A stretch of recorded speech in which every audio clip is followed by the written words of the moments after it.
Olá, irmãos! Nossa primeira aula do Clube Teologia e Piedade. Sejam bem-vindos ao nosso clube. Nessa primeira aula do nosso Clube Teologia e Piedade, em especial no curso continuado de Teologia Reformada Clássica, nós iremos falar sobre aquilo que é rudimentar, aquilo que é inicial, aquilo que é importante para nós começarmos a nossa caminhada teológica juntos aqui durante um bom tempo. Lembre que o nosso curso é um curso continuado. É um curso por assinatura que você vai receber aulas semanalmente. Duas aulas, eu prometo ser 2 aulas semanalmente, onde vocês poderão me acompanhar aqui até eu morrer, até vocês também morrerem, né? Então, esse curso é um curso de início, mas ele não tem fim. Ou melhor dizendo, tem um fim, mas um fim se a providência de Deus nos levar para outra direção, ou nós morrermos, ou o Senhor voltar, aí sim vai ter fim. Mas não sendo isso, nós iremos então estudar teologia reformada juntos aqui. Eu irei transmitir para você o conhecimento, irei direcionar você, irei conduzir você no estudo da teologia reformada clássica e obviamente também no curso da Piedade Cristã, que é outra programação aqui do nosso clube. E nós estudaremos juntos essas questões, além também dos podcasts exclusivos que nós teremos também, chamado Podcast Teologando Entre Amigos, né? Então, se sintam à vontade, sejam bem-vindos à nossa primeira aula.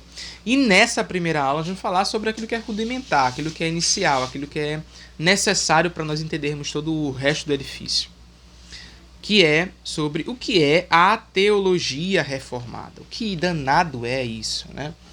O que é a teologia reformada? E ao longo do tempo eu tenho estudado sobre isso, sobre teologia reformada clássica, né? Tenho estudado teologia reformada clássica há um bom tempo já, e a gente precisa pensar em uma definição para isso. Mas antes de pensar uma definição para isso, eu preciso me apresentar para vocês, possivelmente a vocês que assinaram ou que assinarão esse clube não sabem quem eu sou, não me conhecem bem. Eu sou Igor Ramos, tá? E sou cristão presbiteriano. Sou casado com Natália Ramos, temos 4 filhos, né? Nicolas, Maria Clara, Evangeline e Suzana, né? Esse vídeo vai ao ar aqui, possivelmente Suzana está na barriga ainda, né? Vocês vão ver esse vídeo, Suzana vai estar na barriga ainda, possivelmente, embora nesse momento que eu estou gravando, minha esposa já está quase 9 meses, está bem pertinho, está perto de nascer já a Suzana, mas tenho 4 filhos, graças a Deus, e uma esposa abençoada. E também sou formado em teologia, sou bacharel em teologia, além de que eu sou pós-graduado em escolacismo reformado pelo IBTEC, e atualmente sou doutorando em presbiterianismo reformado, também pelo IBTEC. E sou professor aqui virtualmente faz um bom tempo, desde 2020, que eu leciono aqui na internet por meio da promoção de cursos teológicos. Iniciei em 2020 um curso voltado mais à introdução na teologia em si, não propriamente a teologia reformada, mas obviamente toda a base do curso era a partir da tradição reformada. Depois migrei mais a me dedicar a ministrar cursos sobre a introdução à teologia reformada. E aí resolvi acabar com essa turma de teologia reformada e trazer todo mundo para cá, para o clube. Nesse clube aqui a gente vai poder ter um curso mais continuado, aprofundarmos em muitas questões. E atualmente também tenho ensinado no IBTEC, né, no curso lá de Dogmáticas Reformadas. Eu tenho ministrado a cadeira de Antropologia Reformada Clássica. Então lá tenho falado sobre isso, que é um curso voltado a dogmáticas, a estudar os dogmas reformados clássicos, né? Então estou ali ensinando sobre esse ponto a partir dos nossos teólogos reformados clássicos. Então esse é um pouquinho de quem eu sou e um pouco da minha trajetória também com o ensino, para que vocês possam saber com quem vocês estão estudando e com quem vocês vão passar esse tempo estudando, tá bom? Então vamos voltar lá para a questão. O que é a teologia reformada? Muitas pessoas, quando ouvem, né, falar sobre a teologia reformada, pensam logo em uma construção, né? Somos de uma igreja reformada. Vamos pensar o quê? Vamos pensar que a gente está se referindo a uma construção, a igreja que recebeu uma reforma em sua estrutura do edifício em que a igreja se reúne, né? Então, muitas pessoas que não são familiarizadas com essa terminologia vão pensar isso. Eu sou da igreja reformada. Então quer dizer que sua igreja passou por uma reforma no seu edifício, no salão do culto e tal. Então vão sempre ligar essas questões. Essas pessoas assim, mais simples e mais leigas que não têm ciência do que é a teologia reformada, né? Não tem ciência dessas questões. Mas quando falamos de teologia reformada, nós estamos se referindo a uma questão, a uma teologia que eu trouxe uma definição, construí uma definição ao longo desse tempo, estudando teologia reformada. Eu fui juntando alguns elementos e então eu fiz uma definição. E aí eu vou por partes, tá? Vou por partes e em cada parte eu vou explicando cada parte da definição que eu trouxe, para que a gente possa ir caminhando nessa aula e entendendo a definição de teologia reformada, ok? Primeira coisa, a teologia reformada é uma teologia desenvolvida e sistematizada nos séculos XVI e XVII que segue na esteira da reforma reformada.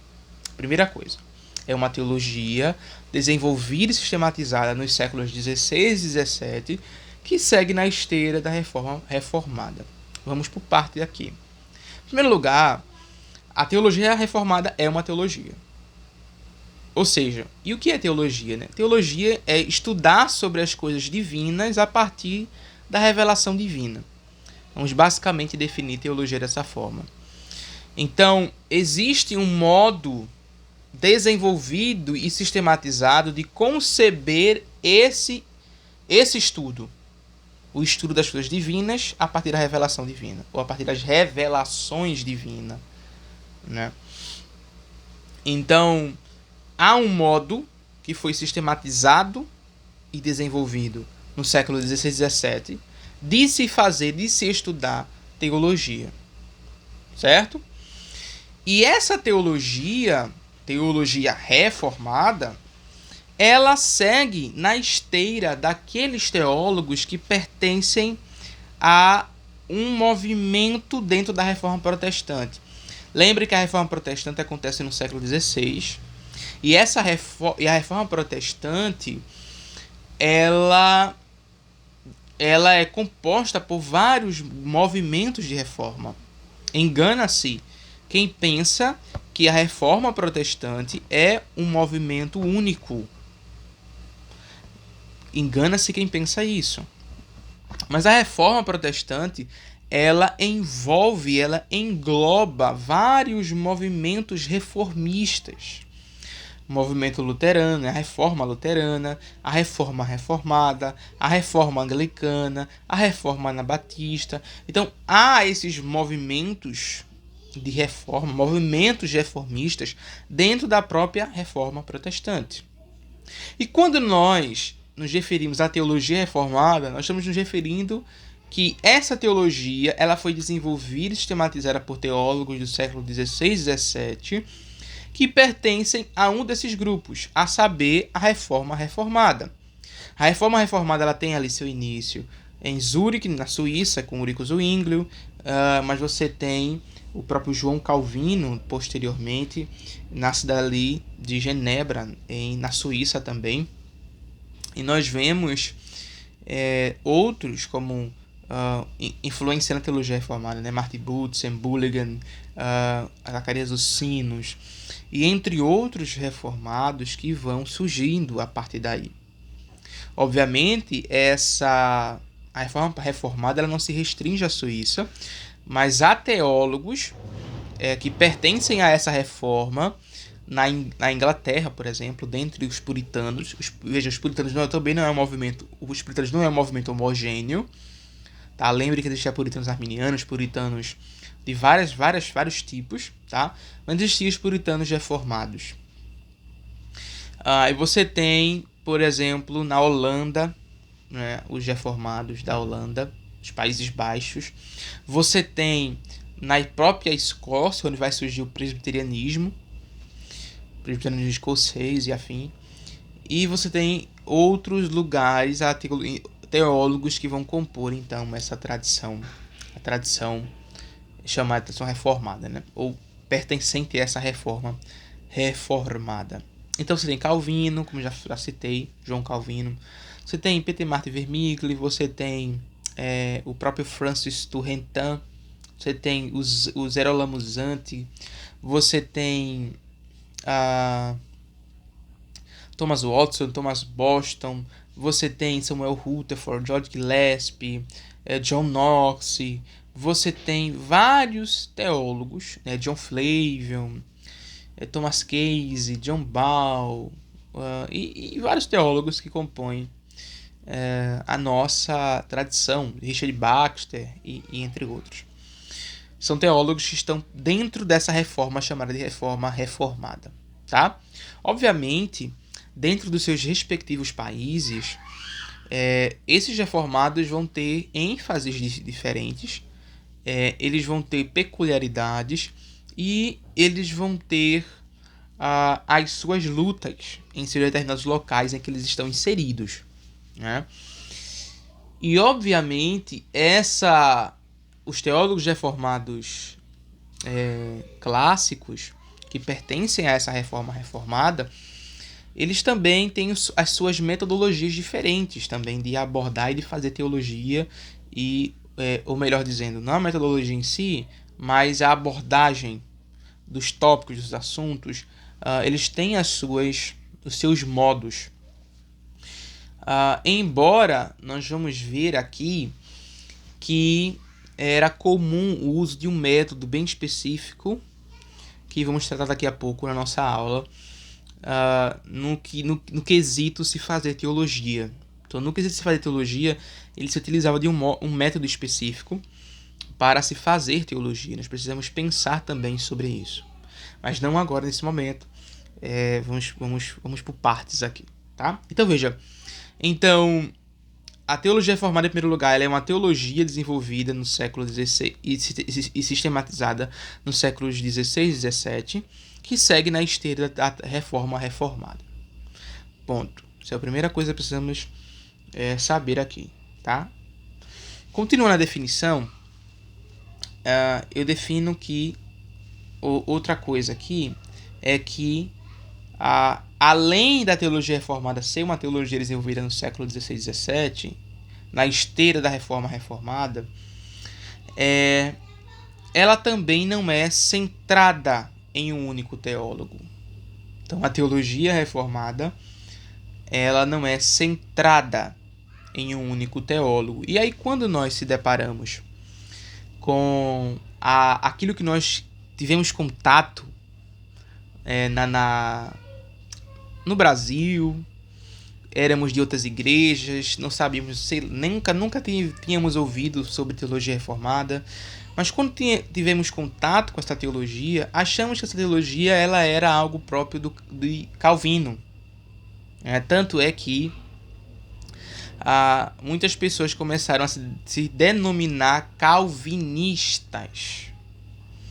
E essa terminologia calvinista, na verdade, ela foi cunhada com o intuito de ser pejorativo, um apelido pejorativo para os reformados. E que, com o passar do tempo, por volta do século XX, XIX, né, você vê os próprios reformados se denominando dessa forma, como calvinistas. Só que, se você olhar, por exemplo, o Richard Miller falando isso, no seu livro Calvino e a Tradição Reformada, você vai perceber que a tradição reformada ela não pode ser resumida a um único teólogo. E que, Quando falamos em calvinismo, essa terminologia ela é imprecisa historicamente. Ela é imprecisa historicamente. Então, a gente precisa entender esses dois pontos aqui, né? Entender que a nossa teologia, a teologia reformada, ela não se resume a um único teólogo, e que também essa terminologia, essa nominação ou denominação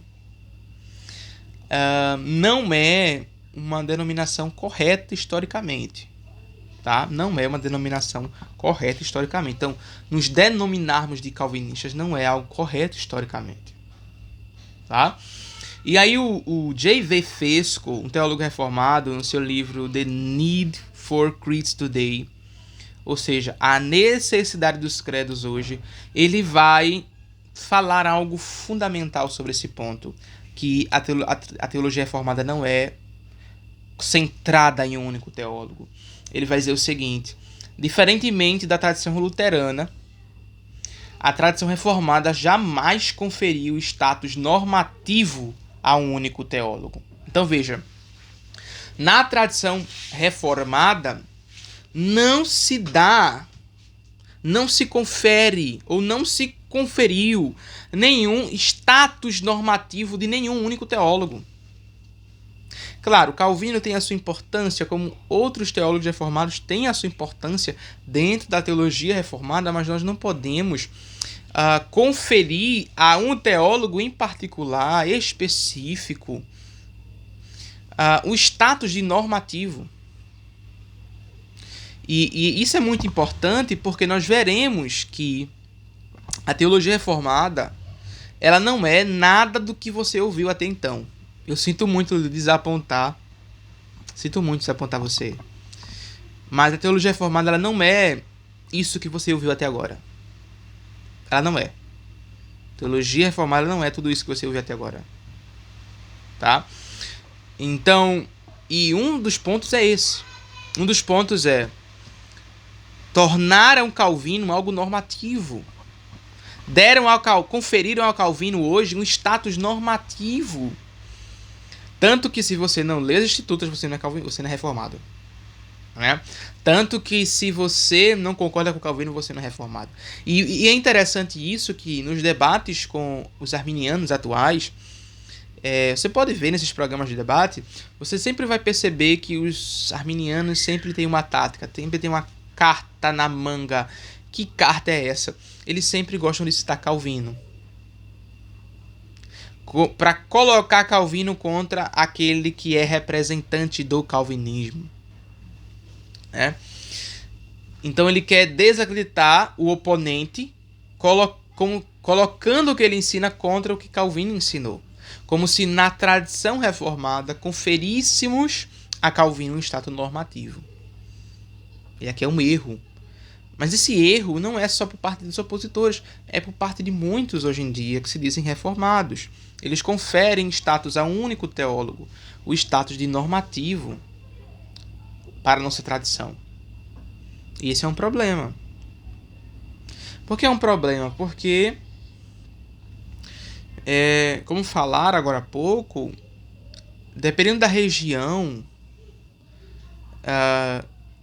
de teólogos reformados específicos, ou dependendo da linha eclesiológica, ou dependendo do contexto ou confissão que aquele reformado subscreva, vai ter diferenças entre um e outro reformado, em alguns pontos, em pontos aqui e acolá.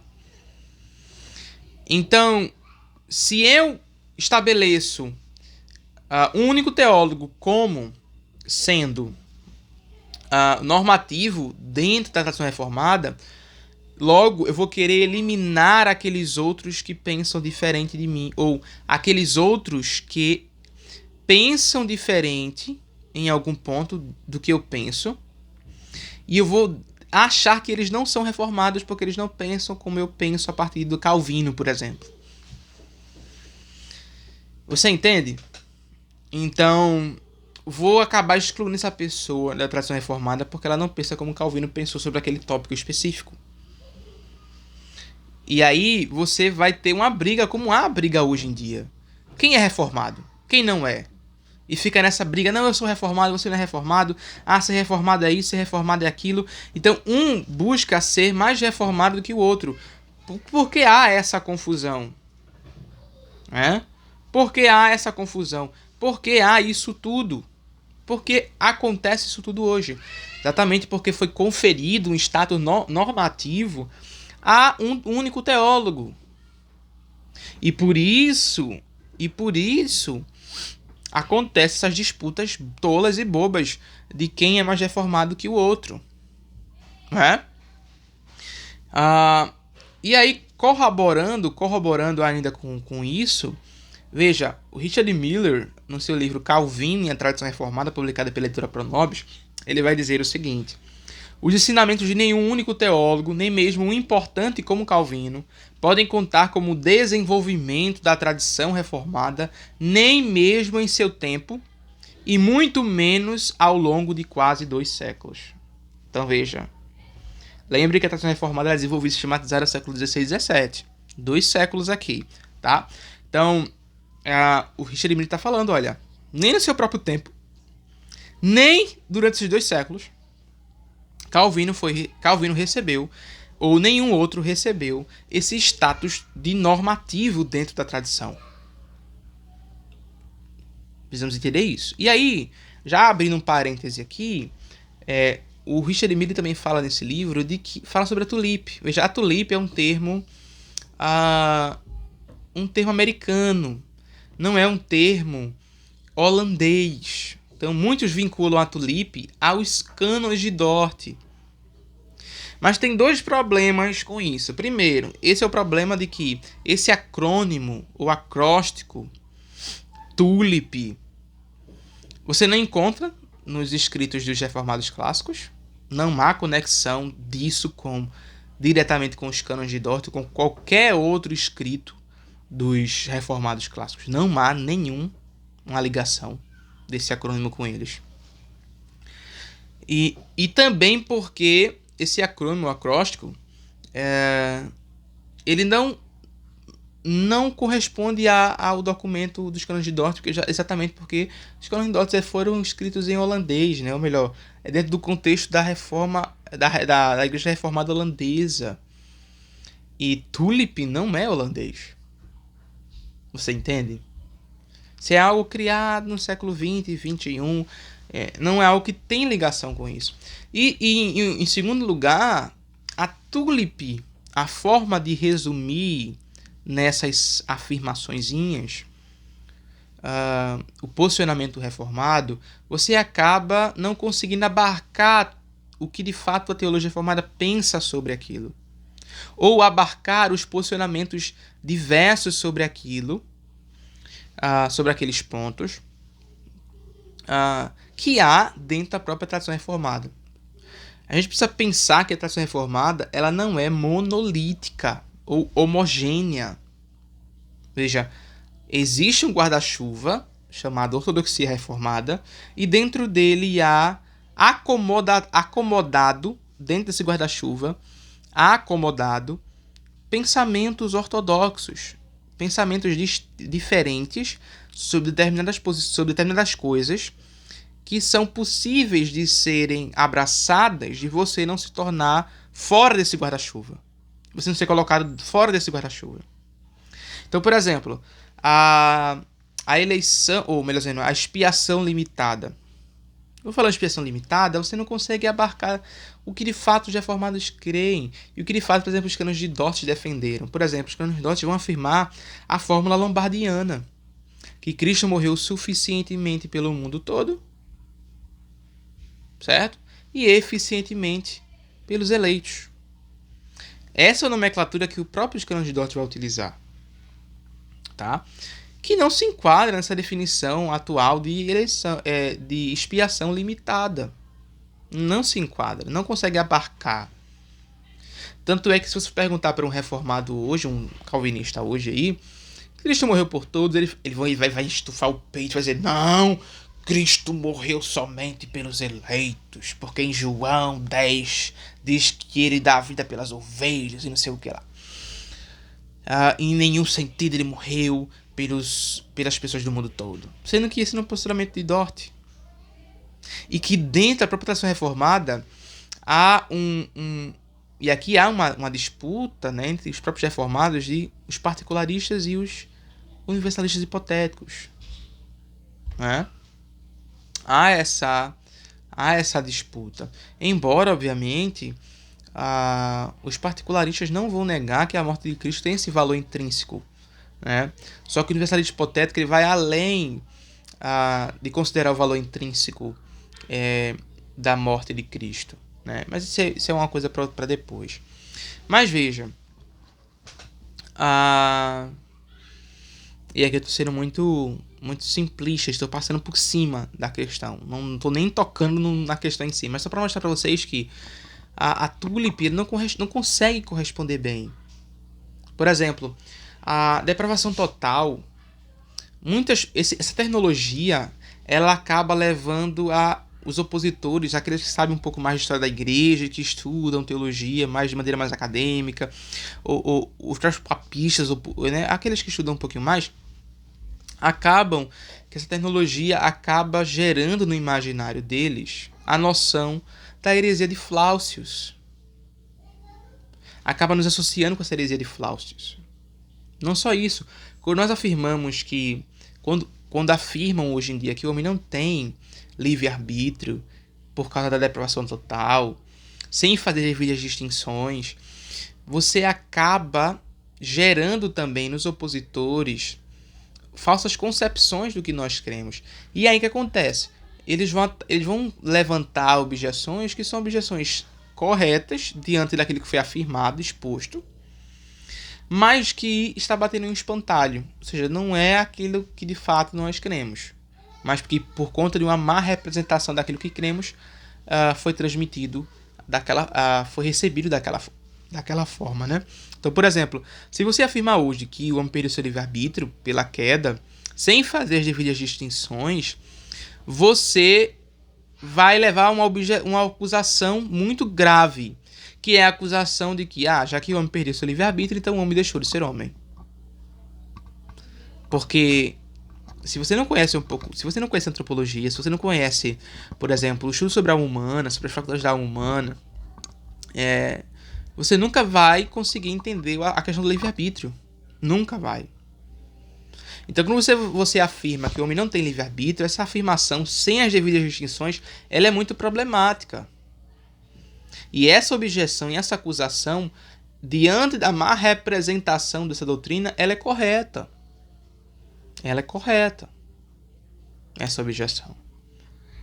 Mas agora, essa objeção, ela é correta, ela é verdadeira, a partir daquilo que de fato é ensinado por nós? Não. Né? Mas para aqueles que têm uma familiaridade com filosofia, com teologia, quando perceberem essa afirmação, quando ouvirem essa afirmação, eles vão julgar como sendo algo herético, de fato. Certo?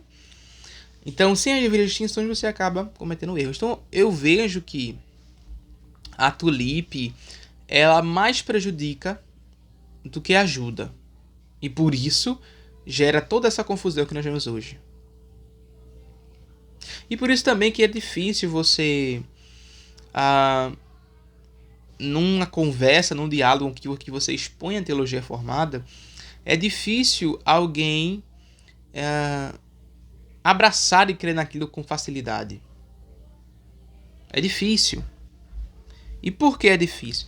Porque você cria uma caricatura das coisas e aquilo é recebido de uma forma muito negativa, muito equivocada. Então é muito difícil alguém abraçar de pronto o que você está ensinando. Certo? Então eu acho que a tulip ela atrapalha tudo. Tá? Então veja, a teologia reformada ela não pode ser centralizada em um único teólogo. Fique claro isso aqui, né? A tradição reformada não conferiu a nenhum teólogo em particular esse status normativo. Então a gente precisa fugir disso, tá? Precisamos fugir disso. E continuando aqui a minha definição, então veja, lembrando, O que é a teologia reformada? É uma teologia desenvolvida e sistematizada nos séculos XVI e XVII, que segue na esteira da reforma reformada, não sendo centrada em um único teólogo, e agora vem a outra parte, mas sendo representando, ou melhor dizendo, mais representando uma continuidade da tradição da igreja. Mas representando uma continuidade da tradição da igreja. O que eu quero dizer com isso? Os teólogos reformados clássicos, eles não tinham o objetivo de criar outra igreja, nem tinham o objetivo de criar uma seita, etc. Nem tinham o objetivo de criar uma teologia da cachola deles, uma nova teologia. Uma teologia que surgiu a partir do nada. Ou seja, aquela objeção que muitos fazem de que nós somos revolucionários, de que a reforma protestante é um movimento revolucionário, que na verdade não é reforma, mas revolução, né? Muitos chamam, os papistas fazem isso, né? Chamam a reforma protestante de revolução protestante. Mas, aqui eu não vou trazer isso, mas há muitos papistas acadêmicos que vão ser mais honestos, que vão dizer não. A reforma ela foi um movimento conservador. E por que a reforma foi um movimento conservador? Porque justamente a reforma ela buscava continuar a tradição da igreja. E não só isso, tá? A última parte da definição que eu vou trazer aqui é importante para nós entendermos também. Mas veja, os teólogos reformados eles buscavam desenvolver a sua teologia dando continuidade à igreja, à tradição da igreja. E aqui é um problema do nosso tempo, né? E a gente vai estudar sobre isso quando falarmos sobre confessionalidade. Nós veremos que um dos problemas, uma das coisas que a tecnologia trouxe para nós, esse avanço tecnológico trouxe para nós, foi a noção de que o presente ou futuro, melhor dizendo, o futuro é superior ao passado, ou melhor do que o passado. Mas não só isso. A pós-modernidade e o avanço tecnológico trouxe a ideia de que os jovens são mais inteligentes do que os mais antigos. São mais sábios do que os mais antigos. Então, há essas duas realidades presentes pairando em nosso tempo.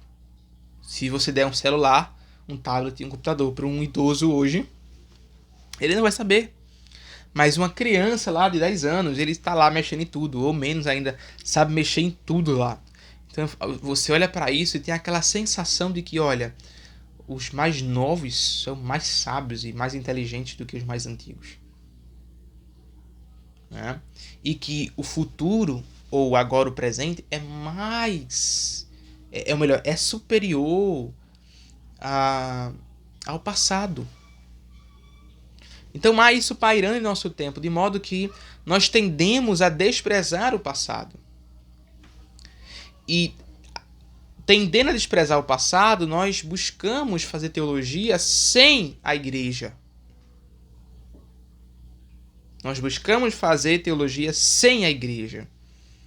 E aí que está a minha crítica aos web teólogos. Os web teólogos, eles querem ser aqueles teólogos revolucionários teologicamente. Ou seja, eles querem parecer que descobriram a roda.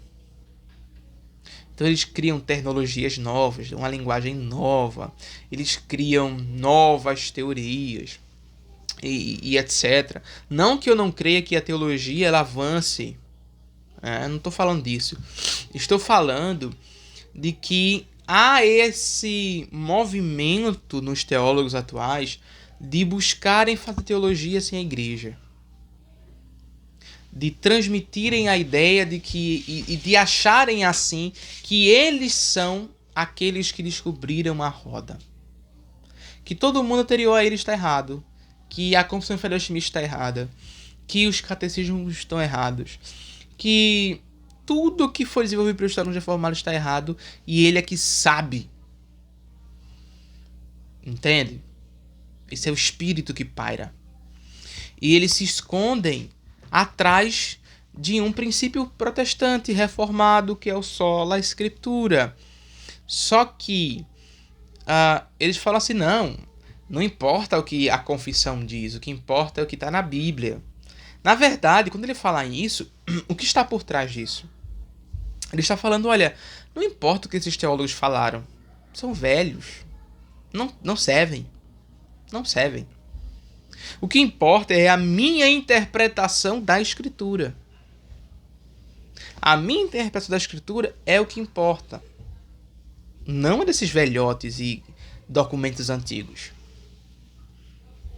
E aí ele se esconde, se camufla na ideia, na aparência de piedade. Mas eu fico com a Bíblia. O que ele está falando com isso, por mais bonitinho que seja, eu fico com a minha interpretação pessoal. Então ele não desenvolve teologia como a igreja, mas sem ela. Já os teólogos reformados não eram assim. Eles desenvolveram a teologia reformada e sistematizaram ela com a igreja. Entende? E por isso que o movimento reformado, ele é um movimento de reforma conservador. Porque o objetivo dele é resgatar a igreja, preservar a igreja e continuar a igreja. Esse é o objetivo. Não é? E aí eu quero provar isso, que a tradição reformada ela é uma continuidade da igreja, ou da tradição da igreja. Eu quero provar com 3 provas aqui. Primeira prova. Os teólogos reformados eles sempre recorrem aos teólogos patrísticos e medievais. Os teólogos reformados sempre recorreram aos patrísticos e aos medievais. Veja, o Scott Clark, no seu livro Recovery the Reformed Confession, onde ele fala sobre uma recuperação da confessionalidade reformada, confessionalidade reformada, ele vai falar o seguinte, logo no capítulo 1, ele fala: os teólogos ortodoxos reformados do final do século XVI e ao longo do século XVII tiveram ainda maior acesso aos teólogos patrísticos e medievais do que a maioria dos reformadores de primeira e segunda geração. Os ortodoxos reformados demonstraram uma notável catolicidade de espírito e conhecimento e recorreram a toda a tradição cristã para formular sua teologia. Se queremos seguir o modelo reformado clássico, também devemos nos tornar estudiosos dos pais e até mesmo dos teólogos medievais, que estabeleceram grande parte do vocabulário teológico cristão e das categorias intelectuais em que tanto os reformadores como os teólogos pós-reforma realizaram o seu trabalho. Então perceba. Primeira prova é, os teólogos reformados, eles recorreram aos teólogos patrísticos e medievais. Eles não construíram teologia a partir do nada. Tanto é que se você pegar os livros de reformados clássicos, você vai ver o quanto eles citam os pais da igreja e o quanto eles citam os teólogos medievais, os teólogos do medievo, os teólogos da escolástica. O quanto eles citam, ora obviamente reprovando, ora aprovando, certo? Naquilo que eles tinham o ensino correto, ok? Mas veja, eles apelam para esses teólogos, os teólogos ortodoxos da patrística e do medievo, para desenvolver sua teologia. Eles mostram aqui uma verdadeira catolicidade de espírito, buscando professar aqui uma fé que é católica. Entende? Eles procuram se colocar dentro da igreja, continuar o ensino da igreja e não abandonar o ensino e criar um outro ensino da cachola. Né? E aqui há um ponto importante de que todo o vocabulário teológico dos reformados é um vocabulário dos teólogos patrísticos e medievais, principalmente dos medievais. Lembre que a reforma ela começa na Idade Média tardia, né? E pega ali a Idade Moderna. Mas veja, a teologia reformada, a tradição reformada, ela vai usar toda a linguagem medieval. e toda a linguagem teológica que foi desenvolvida a partir da tradição da igreja inteira. Então aqui outro fator que comprova que os teólogos reformados, ou o movimento reformado, a teologia reformada, ela não é uma teologia revolucionária, pelo contrário, é uma teologia conservadora. Tá? Ou melhor, é um movimento conservador, é uma tradição conservadora. Então precisamos entender isso. Outro teólogo, o William Van Celt, no seu livro Introdução ao Escolasticismo Reformado, na página 80, ele vai dizer o seguinte: os escolásticos reformados apelaram a uma ampla gama de pais da igreja para mostrar que seus pontos de vista estavam dentro da tradição da igreja católica. É que católica não é a instituição da Encar, tá? Então veja, os escolásticos reformados apelaram a uma ampla gama de pais da igreja para mostrar os seus pontos de vista. E para mostrar que eles estavam dentro da igreja e não fazendo a teologia fora da igreja ou com o objetivo de construir uma nova teologia. Então o primeiro ponto é esse. Tá? Primeiro ponto de prova. Segundo ponto de prova é que os teólogos reformados eles usaram um método desenvolvido pela igreja no medievo, que é o método escolástico. O método escolástico foi desenvolvido aí no medievo. Tá? O primeiro escolástico possivelmente foi Boécio. Então nós temos aqui, veja, o William Van Celt vai dizer no seu livro Introdução ao Escolasticismo Reformado, na página 19, logo no início do livro, ele vai dizer o seguinte: por catolicidade escolástica reformada, queremos dizer que aqueles que a praticaram explicitamente visavam permanecer dentro da tradição de toda a igreja. Então veja, explicitamente, os teólogos reformados buscavam empregar o método escolástico para mostrar, para explicitar que eles permaneciam dentro da tradição de toda a igreja. E aí o Van Celt continua: eles não fizeram nenhuma pretensão de originalidade ou de desenvolver a verdadeira doutrina. Então veja, né, sempre tem isso nos movimentos sectários, né? Eles saem de uma igreja, fundam a sua e falam: nós somos os verdadeiros. Todo mundo está errado. Nós somos o único grupo que vai para o céu, que somos salvos, que tem uma teologia verdadeira. Não, veja, eles não estão dizendo isso. Eles não fizeram isso. E não buscaram ter uma pretensão de originalidade. Não buscaram essas coisas. Tá? E aí o William Van Celt continua dizendo: como estudantes dos reformadores, eles queriam desenvolver uma teologia em que houvesse uma ampla reflexão sobre o cerne do evangelho com todas as suas implicações. Eles se alinharam com a teologia de todas as épocas e se engajaram na reflexão teológica junto com todos os santos. Eles olhavam não apenas para o passado, mas também para o futuro. Os escolásticos reformados pretendiam contribuir para a continuidade da existência da igreja no futuro. Então, segunda prova aqui é que eles usavam o método escolástico. Nós vamos aprender que método é esse, tá? Mas veja, primeiro, eles recorreram aos teólogos patrísticos e medievais para desenvolver sua teologia. Segundo, eles utilizaram o método escolástico, que era um método da igreja, desenvolvido no período medievo. Tá? E em terceiro lugar, eles subscreviam e integraram os credos ecumênicos a seus documentos confessionais.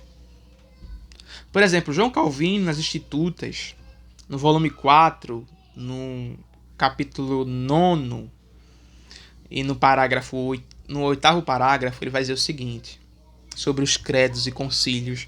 Ele vai falar: assim sendo, aqueles concílios antigos como o Niceno, o Constantinopolitano, o primeiro Efésio, o Calcedônio, entre outros, que foram realizados para refutar erros, de bom grado os abraçamos e os reverenciamos como sacrossantos, no que respeita aos dogmas da fé, pois nada contém senão a pura e natural interpretação da Escritura, que os santos pais haviam, com sabedoria espiritual, aplicado para esmagar os inimigos da religião que haviam então surgido.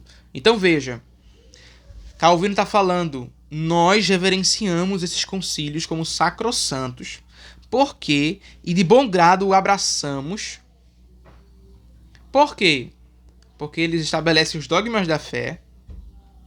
E aquilo que eles estabeleceram foi a mais pura e natural interpretação da Escritura contra os hereges. Então veja que João Calvino ele vai demonstrar essa subscrição e essa integração à sua teologia aos credos ecumênicos, né? Aos concílios ecumênicos, melhor dizendo. E aí você pensa, por exemplo, na própria Confissão de Fé de Westminster. Em outras confissões também, você vê a integração ali, literalmente, de credos, né? Por exemplo, você tem, na própria Confissão de Fé de Westminster, no capítulo 2, no final do capítulo 2, da última seção do capítulo 2, que fala sobre a Trindade, nós vemos ali sendo incorporado aquele concílio e aquele credo que fala sobre a eterna geração do Filho. Não só isso, mas sobre a dupla processão do Espírito. Você entende? Está ali, ipsis literis, a mesma linguagem. Está ali, muito nítida. Tá? Então você percebe que a própria teologia, os próprios documentos integram e subscrevem aqueles credos antigos, aqueles concílios antigos ecumênicos que são sacrossantos e ortodoxos, né? Então você percebe aí, por essas três provas, essas são as três provas de que a tradição reformada, ou a teologia reformada, ela não é revolucionária, pelo contrário, ela é conservadora. Ela é conservadora. Então, aqui fica comprovado essa realidade.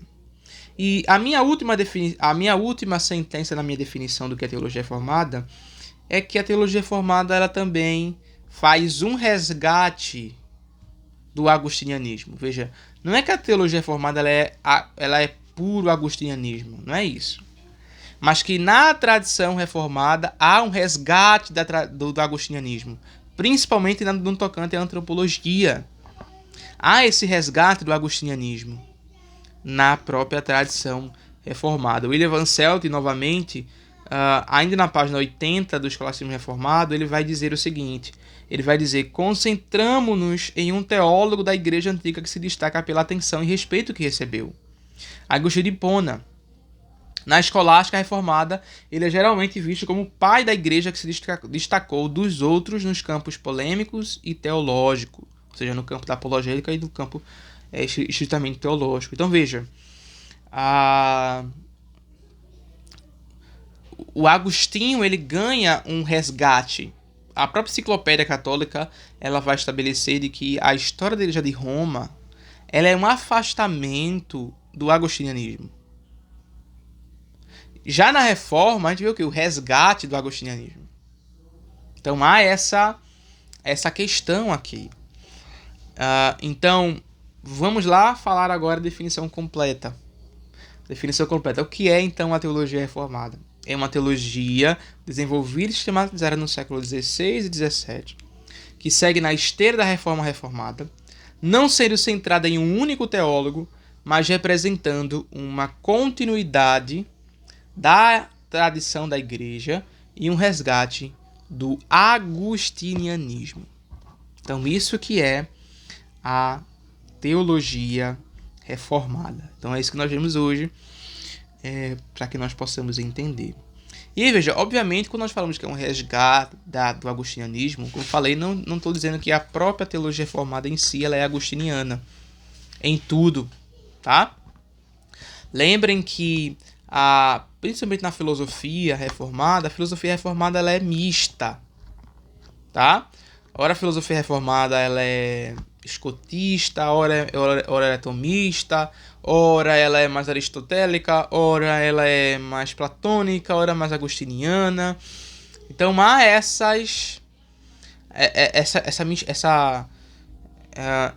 isso dentro da própria tradição reformada, né? esse misto de coisas dentro da própria tradição reformada, né? Então, há teólogos que são mais platônicos, há teólogos que são mais aristotélicos, há teólogos que são mais tomistas, há outros que são mais escotistas e assim por diante vai, tá bom? Então, meus irmãos, encerramos a nossa primeira aula, espero você, nossa segunda aula do nosso curso continuado de Teologia Reformada Clássica.